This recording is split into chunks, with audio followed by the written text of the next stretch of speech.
are about, what they need, and contribute in the chat whatever you have to offer, including lots of cheers and congratulations. And then we're going to close out with what's next. So that's the agenda. And I just want to remind everyone that the live transcription is available in Otter. At the top, we're going to be sending out the recording afterwards. And now I'd like to pass it over to Stacey to give the karakia. Morena, nā mihi nui kia koe, kia kōrua MJ rawa ko Vicky, ko waio, i te taho o tōku māma ko maua o te maunga ko tauranga te moana, ko nā te rangi nui te iwi ko piri rākau te hapu, ko Stacey Hiria Mariroa hau. It's my pleasure to open us with a karakia this morning. Tēnei te ara o rangi nui e tuake nei, tēnei te ara o papatua nuku e takato nei. Tēnei te ara o rangirua ko papa e takato nei. Kia raru te tapu wai o tāni ki roto. Tui, tui, tui, tui a. Tēnei te pō nau mai te ao. Karangatea te ao e piri. Karangatea e piri e tata. Tūturu whakamaua kia tīna, tīna. Haumi e hui e taiki e. Opening with an Indigenous incantation that is synonymous to the worldview of the Māori people, the tangata whenua of Aotearoa, New Zealand. It's so important to ground us to our place. We are the unsurrendered tribes and whānau of Aotearoa, New Zealand, and I make that acknowledgement to Earth Mother, to Sky Father, and their connection of embrace, the opening of light that was made by Tāne, and everything that is woven in between that space. We acknowledge that in this moment, we're a little bit in the dark, but soon comes the light in announcing our ventures. We weave all of that together and we agree to make that permanent for life everlasting. Ngā mihi nui kia koutou. I just thought I would come in and share a little bit of a pre-landing to how we arrived here today. It's my absolute pleasure to be able to present to you our ventures today. But before I do that, I wanted to make a mention of how we've arrived. And so I acknowledge every one of you, ka nohi ki, face to face, who have showed up to support our ventures. Before we do that, we know that it's taken a bit of a journey to get here. And that process has come about because of you, the Coralus community and the activators who, through your vote, put these ventures in place. And they've been through a little bit of a process of being semi-finalists first. And I just want us to take a moment to acknowledge all those who became semi-finalists. If you could come off mute for a moment and just help give a round of applause to those who were semi-finalists. Woohoo! Congratulations! What you do in the world. Well done, everybody. That's another opportunity to celebrate when I announce the ventures and ask you to come off mute.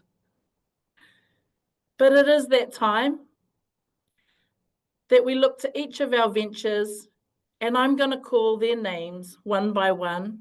And at the end of that, we're going to celebrate them. And then after that, they're going to have an opportunity when I pass to MJ to introduce themselves a little bit, and then you'll go into a deep dive with them. Does that sound good? Drop some emojis in the chat. How are you feeling about that today? Yeah, I love to see them. Keep it coming. Nice. Hearts. Yes, heart eyes, big smiles. Bringing in all that love. Monica, wonderful. Good to see you. Thank you, everybody. So let's begin. It's my honor to announce this year's 2024 Coralus New Zealand Ventures. Georgie Toma of Heart and Brain Works.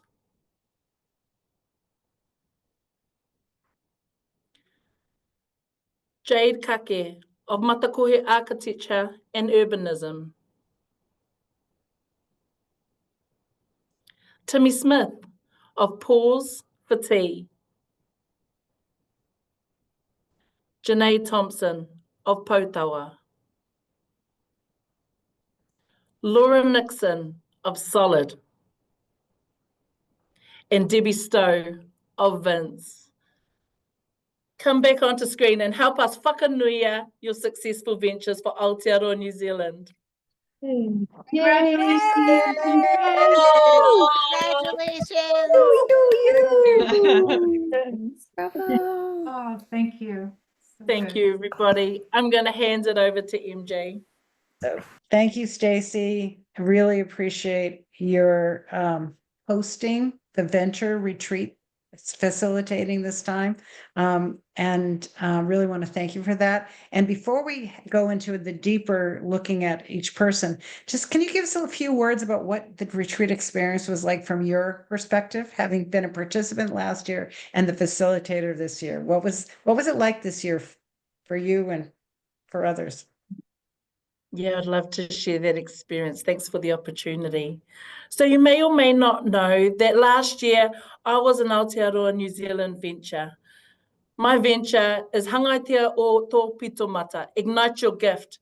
And we help build capability for leaders, and particularly women leaders, that is grounded and rooted in Te Ao Māori perspective. And last year, in the last 12 months, which has flown by, the richness of the community and the connections that have been forged, and I see some of my fellow ventures in the group, kia ora, have just deepened and deepened and deepened in unimaginable ways, to the point where I became Aotearoa New Zealand's first Indigenous development guide in a way that I could support the venture retreat. Both 2 weeks ago, our first ever all Indigenous First Nations retreat held in Sydney in Waterloo. And then just last weekend, holding space for our Aotearoa New Zealand ventures before they arrive here to you. And what that really means is they've had an opportunity to do some personal and professional development to the point where we create the safe container for them to love on them, to hear more about what's happening with them, not just about their business, but them, the person. And we do lots of resourcing and supporting around that. So that's just the start of their journey, the tuapapa, the foundation from which their platform they can leap into the next 12 months. And so during that time, we've had 2.5 days over in Waiheke and Ngāti Poa, and I'm hoping they've settled back into family life now, but it's their moment to shine and share with you in a very brief way the connections that they've already made and the story development that's been weaving for them into the community. Thank you, Stacy. Appreciate that. Okay, so here's your chance to get to hear a little bit more about each venture. So we're going to start with Georgie Toma from Heart and Brainworks. Georgie, come on, tell us about yourself. Hi, everyone. I'm Georgie. I'm the founder of Heart and Brainworks, where we help organizations create mentally healthy workplaces. Did you know that according to 2024 data, 1 in 2 people, both in New Zealand and also in Australia, are burnt out? Now, I used to be one of these people. That was a way back when burnout was considered an individual problem, and in many ways it carried a stigma of failure. Now, in 2019, the World Health Organization told us that's actually not the case. Burnout is caused by aspects of work that create chronic stress. And this is where Heart and Brainworks comes into play, if you will. So to create a mentally healthy workplace, you need to look at the 2 main aspects involved in that. And the first one is that work environment, those aspects of work. Their name is psychosocial hazards, and I'll give you some examples. So high workload, lack of role clarity, being exposed to bullying and harassment at work, right? So those are things that cause chronic stress and psychological injury. So at Heart and Brainworks, we conduct risk assessments. We tell organization, look, these are your risks. That's the order in which you should tackle them. And this is what you can do in order to eliminate them or reduce them, so that you create a place where your people can thrive, but also your business can thrive. So that's one thing, right? One aspect involved in mental health. And the other one is individual capability. So we have an extraordinary program called the Wellbeing Protocol, which has scientific research behind it in studies done with teachers and with nurses, that it can help people reduce stress by 58%, reduce burnout by 60%, and improve mental well-being by 103%. And what's really special about this program is that it aims to create a community of practice in the organizations we work with. So the learnings continue long after we leave. And that's us at Heart and Brain Works. And I'm so grateful to be here in this space, to be welcomed and to share this with the other wonderful ventures. Thank you so much. Thank you, Georgie. So my question is, give me an example, just one example of what companies or individuals can do to reduce stress. Love to hear a really specific suggestion. Yeah, probably the most powerful one would be at an organizational level. So we need to look and see if our people are experiencing high job demands, like high workload or having to work very fast, and they have limited resources. And if that is the case, we need to understand what are the causes and put in place a series of interventions to reduce that. So for example, if an individual is experiencing high workload, oftentimes we found in our risk assessment that is because of ineffective systems or processes that are not clear, or incivility. So incivility is when there's disrespect amongst team members, or lack of support from manager. So the best thing is to understand what's that cause and then put in place actions. That is the safest way to create a mentally healthy workplace, and also to ensure that your business actually thrives. Because if your people are suffering, then your business is ultimately not sustainable. Thank you, Georgie. Really important work that you're doing. Thanks so much. And now we're going to go to Jade Kake, Mata Kohei founder. Ka pai. Tēnā koutou katoa, ko Jade Kake tōku ingoa, no ngā pohi ahau kei whangareo e noko ana. Ko i te hautu o tētahi Pākihi hauhoanga Māori, ko Matakohe me tōpū pā te ingoa o tēnā. Hello everyone, my name is Jade and I have an architecture business based in Whangarei. I started my business 6 years ago, really with the vision of creating some kind of vehicle that could walk alongside our whānau, our hapu, our iwi, and our communities that we belong to on their built environment projects, so that they can transform those aspirations and dreams and really rich layered histories into outcomes and into meaningful built outcomes. So we're really big on co-design. We work a lot with marae and papakainga, large groups of people on kind of culturally focused projects. And we help them to kind of synthesize their history, culture, aspirations for the future, and to achieve consensus together. It's a really beautiful process, and one that we've been blessed to be a part of. In terms of services, we offer full architectural services, so right from the beginning, all the way through to construction and completion, and finally occupation. And so I'm really fortunate to also be in a position to grow practitioners. So the other part of that vision was around getting more Māori into architecture and to get our own people doing this work. So tēnā koutou katoa. Thanks so much, Jade. It's really exciting. Can you give me an example of a culturally focused project that you worked on that people might know about, or maybe not know about and they should? I'm in it right now, so I'll talk about Te Iwitahi.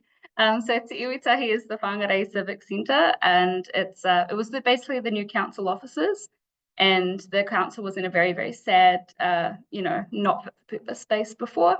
And we were brought in as the hapu appointed designers. So we worked alongside the main architect as well as the landscape architect and others on the team. And of course, our own hapu, to really try to meaningfully integrate those histories and values, and to make this a space that our hapu could really own and feel comfortable being. And I mean, in terms of philosophical perspective, we're really thinking about Te Tiriti o Waitangi and what do those governance structures look like into the future? Because this building will stand a long time, and we hope that it will stand through those positive changes to our system of governance to see our hapu more meaningfully represented.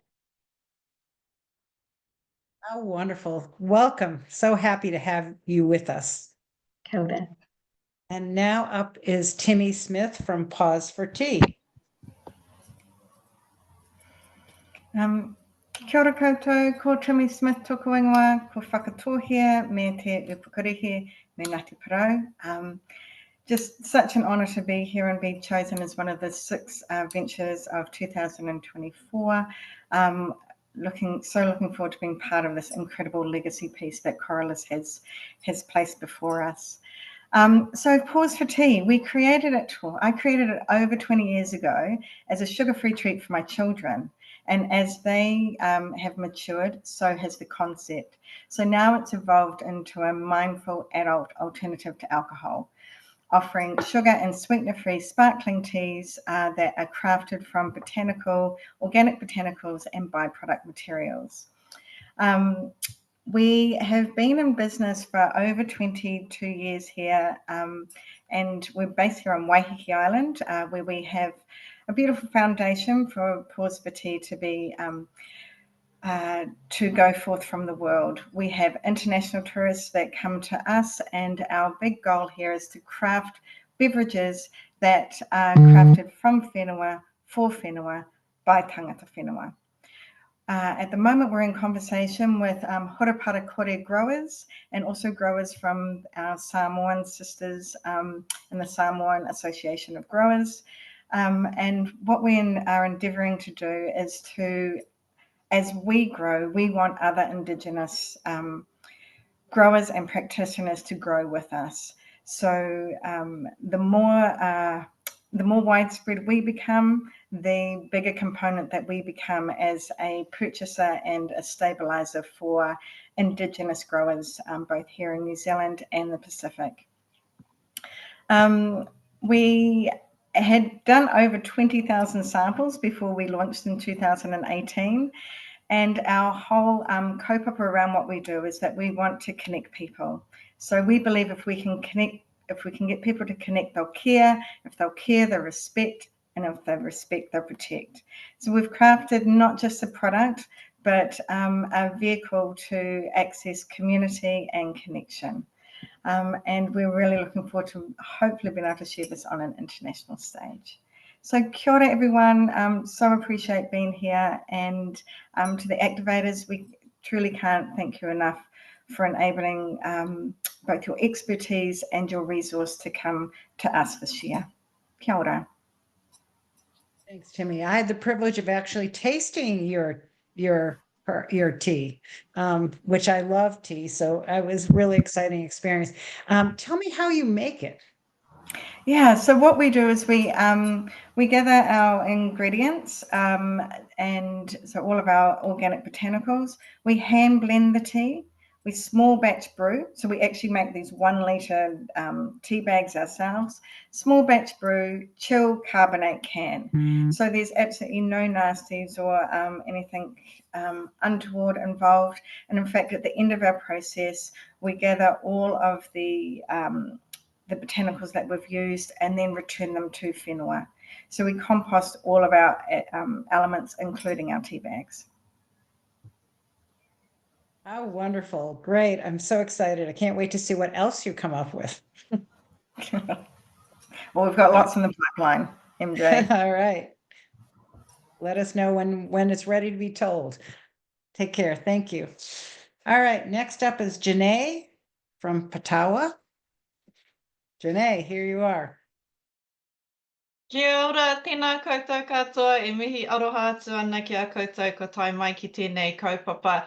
Before I start talking about one of my favourite subjects, which is myself, I'd just like to acknowledge my husband Taho, who's jumped onto the Zoom, without who my current dreams wouldn't be living their fullest at the moment. So I just wanted to take a moment to acknowledge him, and then back to the kaupapa of the day, Pautawa reo. So he uri tēnei no Ngāpuhi no Tūwharetoa ahau. I'm a descendant from the Ngāpuhi tribes and the tribes from Tūwharetoa.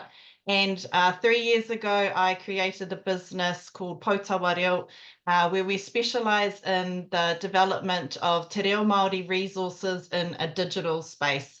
So this comes from my history as being a second language learner whilst growing up and not having very good access to quality educational resources that engaged me as a young learner. They traditionally sat in a very traditional space and weren't very user-friendly for our rangatahi or our next generation.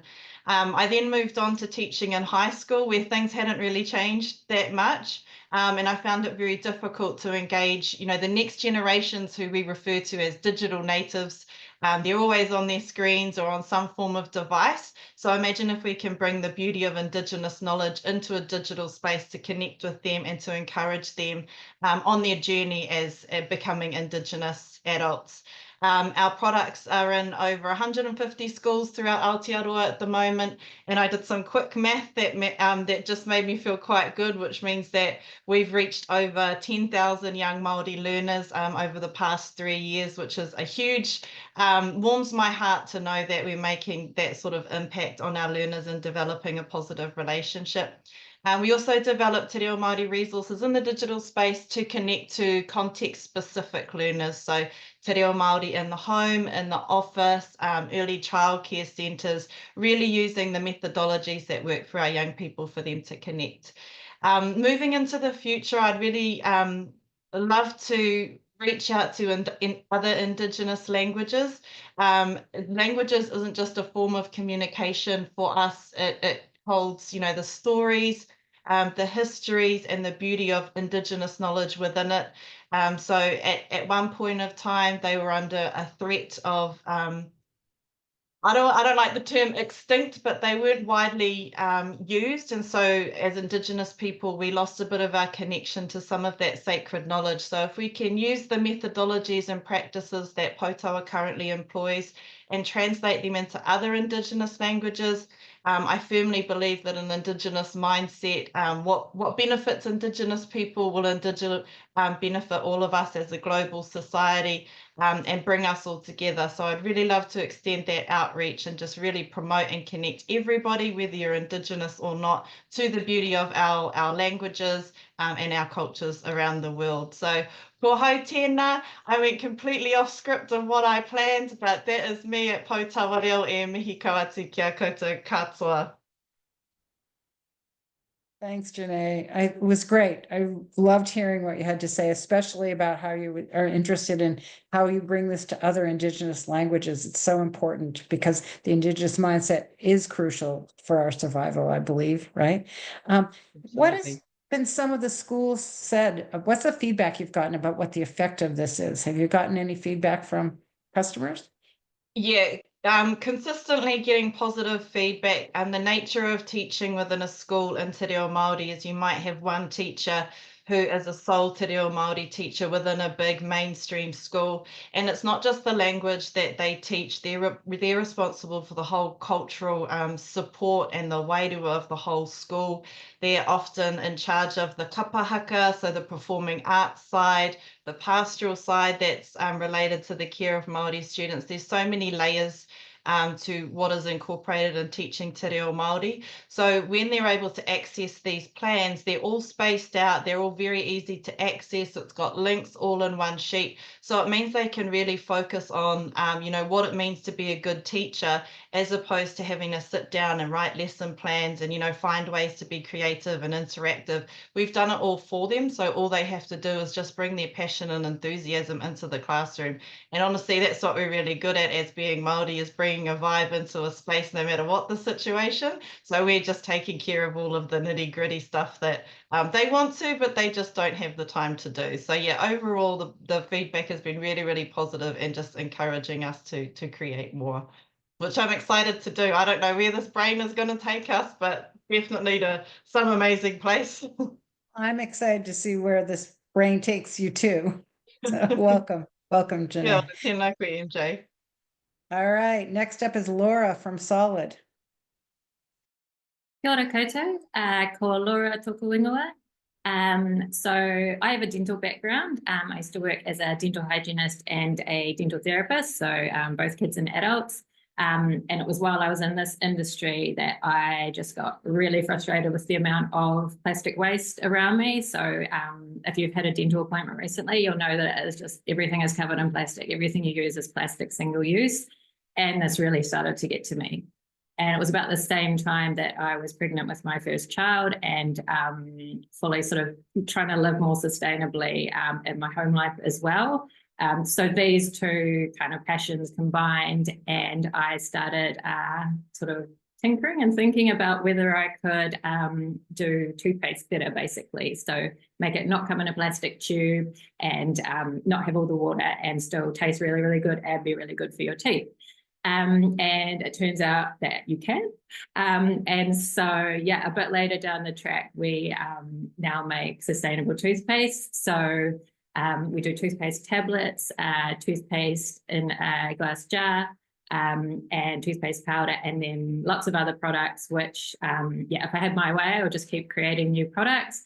But I have also learned you need to kind of work on the business side as well. So, yeah, at the moment we're in supermarkets across, we're in New World supermarkets across Aotearoa, which has been pretty cool, just to get out to more people and show them that you can do toothpaste differently. And our next sort of focus is Australia. So that's kind of, yeah, we want to bring sustainable toothpaste to Australia, and there's not anyone quite like us there at the moment.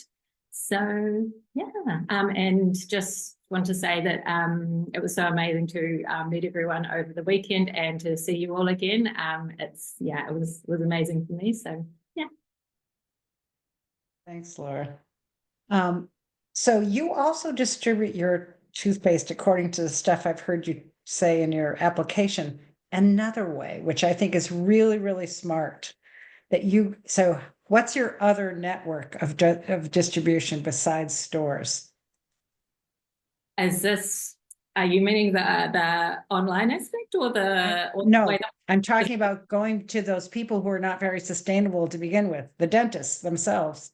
Yes, yes. So we also have dental distribution. So that was quite, yeah, it was, it's kind of, yeah, it's been a really sort of slow process, this sort of like getting into the dental space. And at the start, I was actually a bit, felt a bit like imposter syndrome with like having that background and then going into the, to the dentist, because as a hygienist, they can be a bit like scary. But it turns out that now we actually have dentists who are recommending our toothpaste to their patients. And I just actually got a message the other day, someone saying they went and their dentist asked them, what are you using? And they told them about us. And now the dentist wants to like stock us. And that's quite a common sort of thing. So yeah, it's really cool to have that sort of validation from the dental sort of, place where I started out. Yeah. The brilliant strategy for selling. Because you're going to, right? Because them giving the recommendations is what's going to drive people to purchase elsewhere. So congratulations, Laura. And now we have Debbie Stowe from Vince. Thanks, MJ. Hi, I'm Debs. I'm a trained chef and a mum to 2 teenage daughters, and I love helping people eat more veggies. So this food journey started when my youngest child, Olivia, she suffered with severe eczema, and we tried every remedy under the sun. And it was really a heartbreaking time for us. And it wasn't until we looked at what we were eating and we put vegetables front and center on our plate that we discovered the key to her recovery. And it wasn't just for her. Our whole family went along the journey with her, and we all felt so much better. And it wasn't until I looked around and realized how many people were not prioritizing vegetables, completely forgetting about putting them on their plate or putting very small amounts. And the stats around it really shocked me. So 96% of kids and 94% of adults aren't getting their daily recommended veggies. And so I was inspired to create Vince, which stands for vegetable mince. And what it is, I mince vegetables, cauliflower, carrot, tomato, celery, onion, and peanuts. And I cook them with herbs and spices. and then I dry them. So the reason for drying is it creates a product that has a long shelf life, so minimal waste. And also what it means is in preparation, all you need to do when you get it home is add boiling water to it, wait a few minutes, and then it's ready to eat. So it's great for everyday meals, especially when we're short on time and energy. You know, we're already cooking things like burritos and spaghetti bolognese. So you can use Vince in these meals, and you can even add it to beef mince as a way of sneaking extra veggies into meals, especially for those fussy family members that like to pick all the veggies out. So yeah, that's basically what Vince is. And I just wanted to also share my gratitude to be part of the Coralus community, and I'm really excited to continue this journey in such a supportive and amazing community of women. Great. Thanks, Debs. Do you have different varieties, or do you have plans for other products, or what's your future? So sure. So currently I've got 3 flavors, which is Mexican, which is great for tacos, burritos, Italian, which is great with pasta, and we've got a classic Kiwi, which is how we like to have it here in New Zealand quite often, you know, on toast or in a cottage pie. Yes, like Laura, I like to tinker a lot as well. I've got a lot of new product development in the background, but my main focus at the moment is Vince. Yeah. Oh, welcome, Debs. Thank you. Okay, so now you've got a little introduction to our amazing, wonderful new ventures, and now's the time that you get to go deeper and have conversation. So the way that we're going to do this is we're going to have 2 rounds of breakouts. Each are about 10 minutes. And here you'll see 3 breakout rooms. So the first round, you get to choose between Heart and Brain Works, Mata Kohei, or Pause for Tea. All right. So everyone pick a room, and then we'll come back and we'll do it again for the others 3. So think about what you'd like to learn more about, or how you might, which venture calls to you, you might want to contribute to, and your resources, your time, your energy. So pick a room. Okay, Finn, are you ready to run the rooms? Yes, so I have opened the breakout rooms, and if you see the instructions on here on the bottom bar, you'll see a breakout room button. If that does not appear for you at all, please put your name and what room you'd like to go to in the chat. And for ventures, feel free to just join your specific room.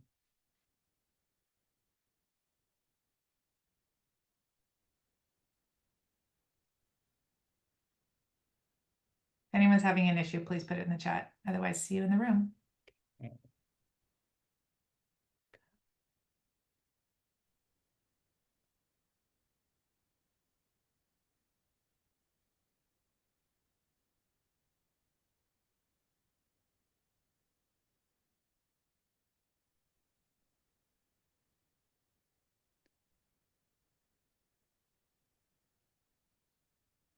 Vicky, feel free to join whichever one. Is there anybody else here who is, okay, so let's see how we can get you into 3. There we go. Do you see the thing? So maybe. There you go. You got, I think Laura, people. Oh, Laura, would you like to go anywhere? I think you're on mute, but I trust you're talking.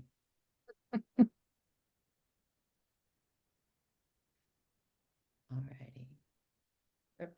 Now she's no more visual there. Okay, everyone's gone. Welcome back, everyone.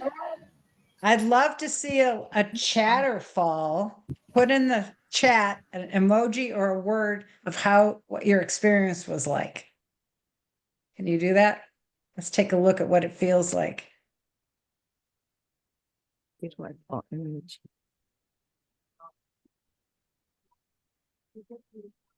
Keep on Oh, I love to see everything. Oh, a lot of faces with hearts. Fantastic.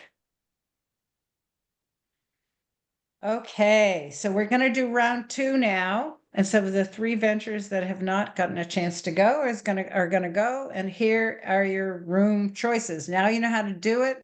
It should be a breeze, and then we'll see you back in 10 after you get there. All right. Have fun.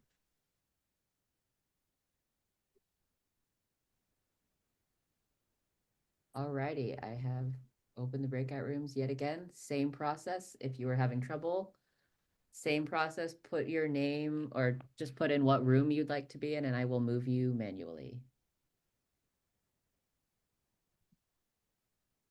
Thank you, Finn. Of course.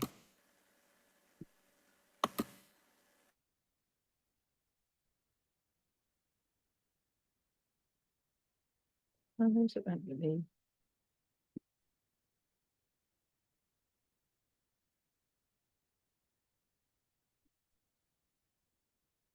No, oh. Liz, do you need me to move you? I'm happy to move you to a room.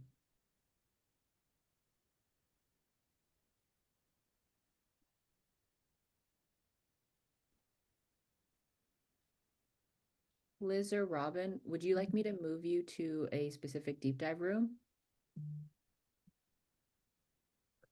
I'm okay. I actually just need to tend to something in the background Of here. course.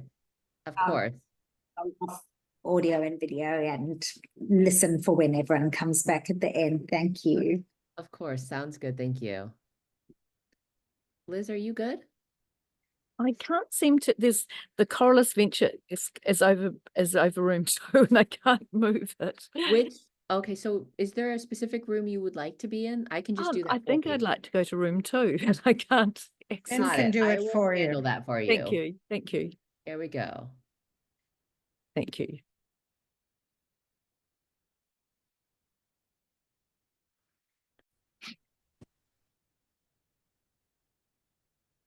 So give the next stage of the. Right. No.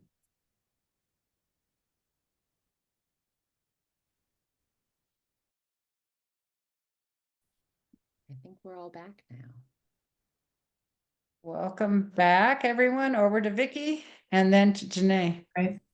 Thank you. Welcome back, everyone. That was amazing. I went into 2 different breakout rooms. I hope everyone had fun and made some connections, and I learned some more things, and then also figured out how to maybe help. But a big thank you and congratulations to Georgie. I still can't believe that 1 in 2 people in New Zealand and Australia are in burnout. I can't wait for you to solve that problem and be part of that community, that ecosystem that's working on it. Thank you very much. And Jade, I went into the breakout session with Jade, and one of the things that Liz Mitchell was bringing up is generational housing. And so this idea around governance structures into the future and generational housing as an opportunity space, especially with, and one of the other things that Jade said is just the lack of government funding now, this drying up with the new government that's in there, looking to folks beyond Maori communities who have a values alignment with the work that she's doing. So if anyone has ideas around that, please bring them forward. And Timmy, I also tried your tea when I was there with MJ. So congratulations on being here. And I just love that when you're supporting Indigenous growers, but if we connect, they will care. And then when they care, they will protect. Beautiful, good line. I like that a lot. And Janai, the Te Reo Maori Resources in a Digital Space, I thought that was really interesting. And one of the things I was also in the breakout with Janai around from Patawa, and she said one of the things she left the venture retreat challenging her assumptions around working with different communities. So that was also interesting. I was excited by that. So thank you, Stacey, and everyone else who was part of that. And Laura, I just want to congratulate you on the referral model for selling with Solid. That's really, really cool. And it's giving me some ideas for some other stuff. So thank you for that. And Debbie, more vegetables, please. Thank you very much, Chef. I saw the pictures in the WhatsApp where people were sharing eating your food. And so it's really beautiful to see the camaraderie and the collaboration and the sharing here. So thank you, everyone. Welcome to this absolutely beautiful community. Please feel free. You have an invitation always to ping anyone who is here. We're here to help you. We're here to be on your team and to support your dreams. And so thank you very much. And I'm going to pass to Janae to do the close. Tēnā anō koutou katoa I hui mai nei ki te tautoko I tēnei kaupapa whakahirahira. Hei whakakapi ake I tō tātou hui, ka tīmata I ki tētihi karakia. I'm just going to do a karakia to close off our hui for us today and just a basic translation of what this karakia is intended to do. Regardless of your religious or spiritual beliefs, it just removes any obstacles or barriers that might be in our path, either before or in front of us, and just clears that slate clean so that we can enjoy the rest of our time during this day until we see each other again. Nā reira, me karakia tātou, hei ui ana rangitua tini, hei ui ana rangipo kaikaha, kia mai angi ake te hautupua tautonu mautonu ākina, kia whakairia te tapu kia wātea I te ara, kia turiki whakatahai, haumie, huie, tai ki e. Amihi, thank you everybody.